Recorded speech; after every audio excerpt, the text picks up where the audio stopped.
3 weeks in Japan. I arrived pretty late, so I couldn't check into the hotel that I initially booked, so I booked the cheapest hotel that I could find nearby. Aesthetically, it was quite nice, but it did have easy access to the building, meaning anyone could come in and go to any room as they please. Plus, there was no security in sight. After arriving in my room, I ordered some food and watched some TV. I was still pretty jet-lagged from the flight, so I started to get ready for bed. As I was falling asleep, I felt the urge to double-check the door just to see if it was locked. I didn't think anything was going to happen, but I'd rather be safe than sorry. About 5 minutes after I checked the door, I heard footsteps outside. Initially, I thought it was someone leaving their room, but the footsteps started to pick up speed. The sound started getting louder and louder, and I started to freak out a little. All of a sudden, the sound stopped. I looked at the light shining through the bottom of my door, and there was a shadow of a person. At first, I thought it was room service, but it was too late for that. Or maybe it was some drunk idiot who was at the wrong room. As soon as I switched my light on, the shadow disappeared. I was confused, but I reluctantly went back to bed. That's when I suddenly heard scratching coming from my door, so I immediately turned my light on and shouted, "Who's there?"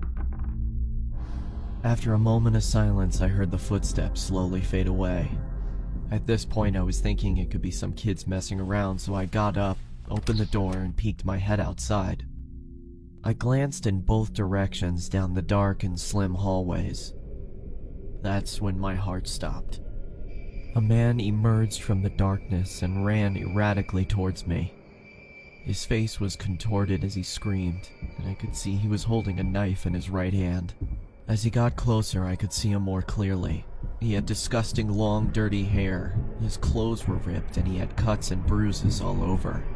I quickly slammed my door and pressed against it, praying that the man would just go away.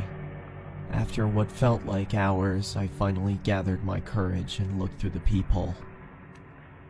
He was gone. I let out a sigh of relief and checked the peephole again. My heart started pumping faster than ever before. He was right in front of the door.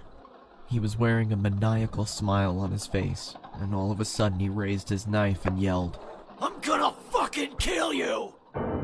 I jumped back and kept my eyes locked on the bottom of the door as I backed up to my bed. I grabbed my phone and started dialing the police. As I raised the phone to my ear, I saw that the shadow was gone. When the police arrived, I tried to explain what happened, and they checked the security cameras. They almost immediately recognized the man. He had been doing this to people for a while now, and the police had been trying to track him down for months. After a long night of no sleep, I finally arrived at the right hotel that I had booked initially in Tokyo. That creepy guy was still on my mind, but I thought the chances of him being here were pretty slim, so I didn't bother locking my door that night. At 12:05 a.m., I woke up to a big bang next to me. I turned around to see the same guy passed out on the floor, with a knife in hand. I was in shock. How did he find me? I quickly ran out of the room and locked him inside. The cops came and he was finally arrested. Let's just say I'm always going to be locking my doors from now on.